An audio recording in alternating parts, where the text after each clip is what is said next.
Already বাংলাদেশের সর্বস্তরের মানুষ আমার এই ঘটনাটি হয়তো সোশ্যাল মিডিয়া সহ পত্রিকা সব জায়গায় দেখে ফেলেছেন যে সিঙ্গার জাহিদ অন্ধুর সাথে যে আমার একটা বিষয় নিয়ে যে নেট দুনিয়ায় যেটা ছড়াচ্ছে ভাইরাল হয়েছে, সেখানে আমি দেখছি বেশিরভাগ মানুষই নেগেটিভ কমেন্ট করছে আমাকে নিয়ে।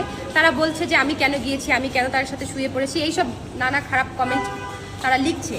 তাহলে আপনারাই বলুন, একটা মানুষের সাথে মানুষের ব্রেকআপ হতে পারে, বিবাহ বিচ্ছেদ হতে পারে, কিন্তু তারপরে যদি তারা কাজের ক্ষেত্রে একসাথে আবার কাজ করতে চায় এবং সেখানে সে যদি আমাকে আবারও সেই যৌন অত্যাচার শুরু করে, আমাকে শারীরিকভাবে নির্যাতন করে, আমি যদি সেটা নিয়ে মুখ খুলি, আমি যদি মামলা করি, এটা কি আমার অপরাধ? আপনারা বলুন। এখন তো আমার মনে হচ্ছে যে আমি পুলিশের কাছে যখন মামলাটি করেছি, আমি যদি না করে মুখ বন্ধ করে থাকতাম, এটাই মনে আপনাদের জন্য ভালো হতো।